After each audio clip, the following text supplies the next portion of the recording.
매지 말라. 아멘. 할렐루야. 오늘 함께 예배하는 모든 성도들 위해 하나님의 놀라운 은혜가 충만하기를 가득히 축원합니다. 오늘 저희들이 우리 학교에 확진자가 생기는 바람에 온라인 예배로 드립니다. 조금만 우리 함께 인내해 주시고 함께 기도해 주신다면 이 모든 상황들을 또 진정시켜 주시는 하나님의 은혜로 말미암아 저희들 자유롭게 예배할 날이 속히 오게 되리라 분명히 믿습니다. 우리는 이 세상에서 많은 묶임을 보게 됩니다. 속박을 경험하게 된다는 겁니다. 가장 눈에 먼저 보이는 것은 신체적인 속박입니다. 죄수들을 감옥에 가두는 것 같은 그런 모습들입니다. 눈에 보이지 않는 속박도 있습니다. 정치적인 속박 같은 것이 있습니다. 나라 전체가 어떤 사람의 독재 아래 있는 거죠. 우리나라도 일제시대라는 것을 경험하면서 그런 경험들을 했습니다. 우리나라 사람들은 감옥에 갇혀 있는 것은 아니었지만 그 일제시대에 결코 자유롭지 못했습니다. 마음대로 자신의 생각을 표현하지 못했습니다. 일제를 비난하는 일은 그런 말을 하면 바로 잡아가 버렸습니다. 멀리 있지 않죠. 우리 북녘 땅에 있는 동포들도 마찬가지일 거라고 생각됩니다. 그런데 이것보다 더 무서운 속박이 있음을 보게 됩니다. 그것은 인류 전체를 가두는 죄의 속박입니다. 죄의 속박이라고 하는 것은 무엇이겠습니까? 사람들은 이것이 무엇인지 잘 알지 못합니다. 죄의 속박이라고 하는 것은요, 하나님을 알지 못하면 전혀 느끼지 못하는 속박입니다. 그 이유는 하나님을 알지 못하면 죄가 무엇인지를 알 수 없기 때문에 그렇습니다. 그렇다면 여러분, 죄가 무엇이겠습니까? 우리는 죄라고 생각할 때 행위로서의 죄만을 생각을 합니다. 뭔가 내가 다른 사람에게 고통을 주고 다른 사람의 물건을 훔치고 도둑질해야만 내가 큰 죄를 졌다고 생각합니다. 그런데 죄의 본질은요, 하나님의 뜻대로 살지 못하는 것임을 보게 됩니다. 하나님을 알든지 모르든지 상관이 없습니다. 하나님의 뜻과 상관없이 사는 것, 그것이 죄라는 겁니다. 우리는 날 때부터 이런 상태에서 태어나기 때문에 우리가 죄인인지조차 잘 알지 못합니다. 그러다가 하나님의 말씀이 우리에게 비춰지는 순간, 그 말씀이 우리에게 비춰져서 우리가 얼마나 큰 죄인인지를 알게 됩니다. 여러분, 우리는 죄의 속박에 갇혀 있었습니다. 그래서 오늘 말씀이 뭐냐면, 보면 뭐라고 얘기하면 우리는 죄의 노예였다라고 얘기합니다. 깨닫지 못했지만 너무 큰 죄의 노예였습니다. 오늘 말씀은 이렇게 말씀합니다. 그리스도께서 우리를 자유롭게 하려고 자유를 주셨으니 그러므로 굳건하게 서서 다시는 종의 멍에를 매지 말라라고 말씀합니다. 이 짧은 이 한 절의 말씀은 너무나도 중요한 말씀입니다. 왜 그러냐면 갈라디아서 전체를 가장 핵심적으로 표현하고 있는 말씀이기 때문에 그렇습니다. 자, 바울은요, 노예 제도를 예로 들어서 우리에게 가장 핵심되는 이야기를 하고 있습니다. 사람들은 노예 제도, 죄의 노예였다는 거예요. 여러분, 이게 무엇을 의미하겠습니까? 우리는 하나님 앞에서 결코 자유롭지 못하다는 것입니다. 하나님을 보면서도 하나님을 위해서 아무것도 할 수 없는 존재였다는 겁니다. 여러분, 세상에서 가장 아름답고 좋은 것이 무엇일까요? 뭔가 화려한 집을 갖고 차를 사야만 그게 좋은 것일까요? 여러분, 그거는 영원하지 못합니다. 여러분, 이 세상에서 가장 아름답고 좋은 것은요, 하나님을 아는 것입니다. 하나님께 나아가는 것이고요, 하나님을 위해서 무언가를 하는 것입니다. 왜 그렇습니까? 그것은 영원하기 때문에 그래요. 그런데 비극적인 상황은요, 사람들이 하나님을 잘 알지 못한다는 겁니다. 그래서 하나님이 얼마나 아름다우시며 그분의 뜻이 얼마나 선한지를 전혀 하지 못합니다. 뿐만 아니라 이 세상은 우리가 하나님을 위해 무언가를 하는 것을 절대로 용납하지 않습니다. 여러분, 우리에게 있어서 가장 아름다운 것이 무엇이겠습니까? 하나님의 뜻대로 살아가는 겁니다. 하나님의 뜻대로 무언가를 하는 겁니다. 이것보다 더 아름다운 것이 없고요, 이것보다 더 귀한 것은 없습니다. 그런데 사람들은 죄로 인해서 어떻게 됐을까요?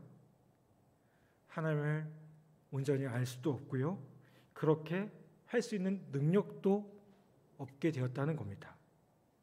우리의 마음이 굳어져서 힘이 빠져서 하나님의 뜻대로 행할 아무런 능력이 없게 되었다는 겁니다. 그러면 여기서 끝난 것입니까? 아닙니다. 이런 세상을 위해서 하나님의 반격이 시작이 됩니다. 어떻게 하셨습니까? 예수 그리스도를 통해서 죄의 속박으로부터 자유하게 하셨습니다.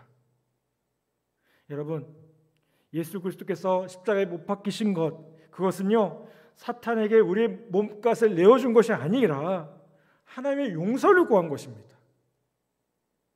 우리는 오해합니다. 예수 그리스도의 십자가가 예수님이 그저 우리의 몸값을 대신해서 치른 것이라고 오해합니다. 아니요, 하나님의 용서를 구한 겁니다. 하나님께서는 예수 그리스도의 피를 보시고요, 우리의 죄를 용서하셨다는 겁니다.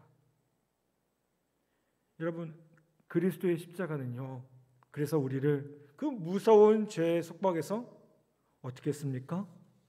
자유케 해주셨습니다. 해방케 하셨습니다.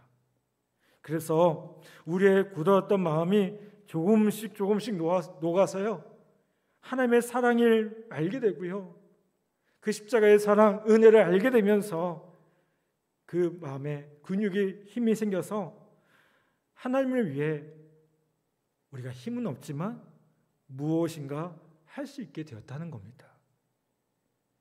사랑하는 여러분, 십자가라는 것은요, 무한히 하나님을 알고 그 하나님의 뜻을 이룰 수 있는 자유를 의미합니다. 그 십자가로 인해서 세상에서 가장 아름다운 하나님을 알 수 있게 되었고요, 하나님께 나아갈 수 있게 되었고요, 하나님을 위해 무엇인가 할 수 있게 되었다는 겁니다. 우리는 바로 어떤 자유를 누리고 있는 겁니까? 그런 자유를 누린 겁니다. 하나님께서 우리에게 자유를 주신 것은요, 죄 지으라고 자유를 주신 것이 절대 아닙니다. 하나님께서 우리에게 자유를 주신 것은요, 하나님을 위해서 무언가를 하라고 자유를 허락해 주셨다는 겁니다. 사랑하는 여러분, 오늘 우리에게 십자가로 말미암아 놀라운 자유가 주어져 있습니다. 그 자유를 가지고 하나님을 위해서 더 많이, 더 힘써서 우리의 작은 모습이지만 하나님을 위해 기꺼이 우리의 모습들을 내어놓으며 섬길 수 있는 우리 모두 되기를 간절히 바랍니다. 사도 바울은 갈라디아 교회 성도들을 향해서 그 얘기를 하고 있습니다. 율법에 얽매여 있고 죄에 얽매였던 그들에게 이제 예수 그리스도의 십자가의 보혈로 말미암아, 그 능력으로 말미암아 자유케 되었다는 것을 다시 한번 선포하고 있다는 겁니다. 여러분, 오늘 우리가 다시 한번 이 율법에서 놓여져서, 죄의 속박에서 놓여져서 우리에게 참된 자유가 주어졌음을 다시 한번 기억하며 그 자유를 주님을 위해 마음껏 사용할 수 있는 우리 모두 되기를 간절히 바랍니다. 오늘 말씀은 바울이 이렇게 해방되어서 자유를 얻은 후에는 뭐라고 말씀하냐면 다시는 종의 멍에를 매지 말라라고 말씀합니다. 죄의 노예가 되지 말라는 거예요. 이 말씀에 보면 일단 해방된 자도 다시 노예가 될 수 있다라고 말합니다. 어떤 노예일까요?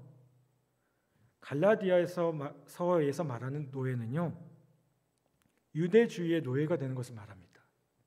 쉽게 말하면 율법의 노예가 되는 거예요. 우리가 율법을 안 지키면 뭔가 죄책감을 갖고, 율법을 안 지키면 우리가 뭔가 큰일이 일어난 것처럼 그렇게 자꾸 생각하는 것 자체가 율법의 노예가 될 수 있다는 겁니다.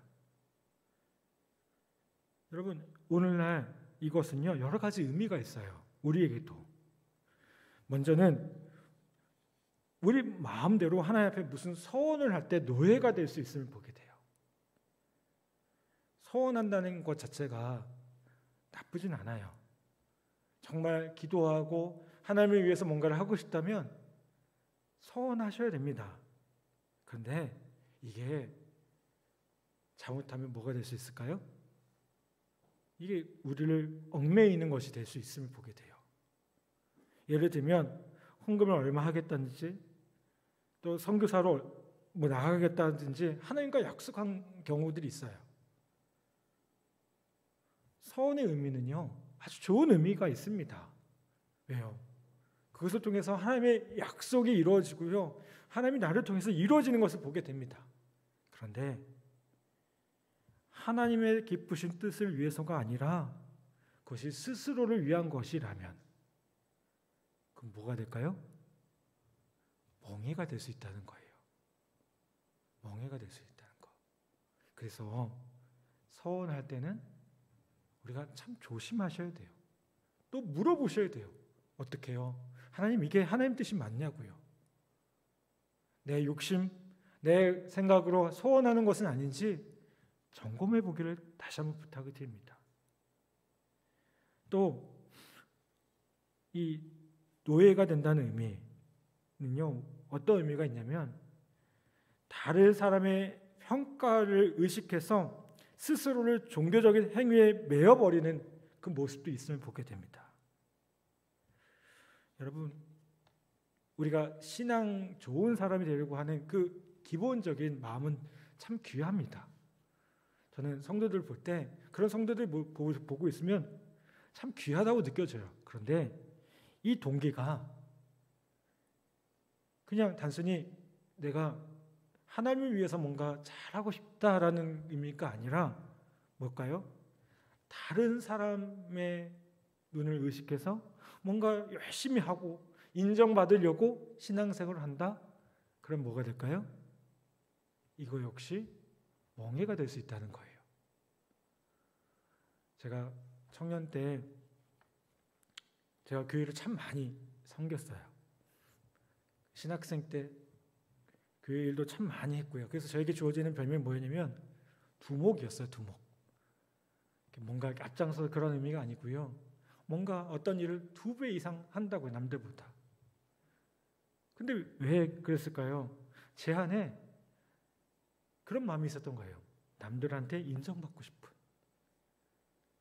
교회 사람들한테, 주변에 있는 사람들한테 인정받고 싶은 욕구가 있었던 거예요. 그러니까 어떻게 해요? 인정받을 때까지 하는 거예요. 근데 그게 어떻게 됐을까요? 결국 저에게 부담이 됐어요. 제가 어느 날 너무 힘들어서 기도의 자리에 있는데 주님이 그러시는 거예요. 왜 이렇게 열심히 하냐고. 무엇 때문에 이렇게 열심히 하냐고. 솔직히 말씀드렸어요. 나 하나님 앞에 인정받고 싶다고. 사람들 앞에도 인정받고 싶고 하나님 앞에도 인정받고 싶다고. 근데 주님이 어느 날 그런 말씀을 하시는 것 같아요. 내가 너를 왜 사랑하는 줄 아냐고. 당연히 내가 뭔가 열심히 하고 잘해야만 사랑하는 거 아니겠냐고. 저는 그렇게 오해했어요. 근데 주님 절대로 그렇게 말씀하지 않으시더라고요. 내가 왜 사랑하냐? 너의 있는 모습 그대로를 사랑한다고. 여러분, 이 말은 우리가 하나님을 위해서 아무것도 하지 말라는 얘기가 절대 아니에요. 우리의 동기를 한번 점검해 봐야 된다는 얘기입니다. 우리가 무엇을 위해 열심을 내고 있습니까? 무엇을 위해 최선을 다하고 있습니까? 다른 사람의 눈을 의식해서 뭔가를 하려고 합니까? 인정받으려고 합니까? 여러분, 우리가 사람을 기쁘게 하는 게 아니라 하나님을 기쁘게 해야 됩니다. 다시 한번 우리의 동기를 점검해 보고 우리가 그런 종교적인 행위에 매여버리지 않도록 우리 자신을 점검할 수 있는 우리 모두 되기를 간절히 바랍니다. 또 어떤 멍해가 있을까요? 우리의 사회적인 멍해의 모습도 있음을 보게 됩니다. 저는 우리 20대 청년들한테 가능하면 우리 믿음의 가정을 이뤘으면 좋겠다라고 얘기를 해요. 왜 그럴까요? 이게 우리 병사들 마찬가지인데 대부분 신앙이 안 좋은 자매들 만나면 그 남자들이 잘 따라가더라고요. 거기에. 물론 반대인 경우도 있지만, 그렇죠? 자매를 이렇게 전도하는 경우도 있지만 이상하게 형제들이 잘 이렇게 자매를 말을 잘 듣더라고요. 그런 것에 멍해가 되지 않았으면 좋겠어요. 신앙을 지키는데 기왕이면 정말 아름다운 가정으로 믿음 안에서 복된 모습으로 세워졌으면 좋겠습니다. 사랑하는 여러분, 우리는 죄의 노예였습니다. 그런데 예수 그리스도의 십자가로 인해서 어떻게 되었습니까? 자유케 되었습니다. 그래서 하나님을 알고 하나님 기쁘신 뜻을 위해서 살게 되었고요. 하나님을 마음껏 찬양하며 하나님의 영광을 위해서 우리가 살게 되었습니다. 생각해 보십시오. 우리가 뭐라고요? 우리가 뭐라고 하나님의 영광을 위해 살아갈 수 있겠습니까? 그런데 하나님은 우리에게 그런 특권도 허락해 주셨습니다. 여러분, 이 자유를 굳게 서서, 굳건하게 서서 빼앗기지 않기를 바랍니다. 스스로가 죄의 멍에를 매는 잘못을 범하지 않길 바랍니다. 하나님 기뻐하신 것이 무엇인지를 다시 한번 생각해 보시고 사람의 눈을 의식하는 것이 아니라 하나님을 바라보며 더욱 믿음 안에서 굳건히 세워지는 우리 모두 되기를 간절히 바랍니다. 이 코로나라는 시간들이 우리에게 참 힘든 시간들입니다. 그런데 이 시간들은요, 오히려 우리가 주님 앞에 더 집중할 수 있는 시간들이 될 수도 있다는 생각이 듭니다. 여러분, 우리에게 주어진 어떻게 보면 고난과 광야와 같은 이 시간들을 다시 한번 우리가 묵상하면서 더 기도하고 말씀 안에 더욱더 굳건히 서서 흔들림 없이 주님의 자녀로 주님께 영광 돌리며 살아가는 우리 모든 성도들 다 되시기를 주님의 이름으로 간절히 축복합니다. 아멘.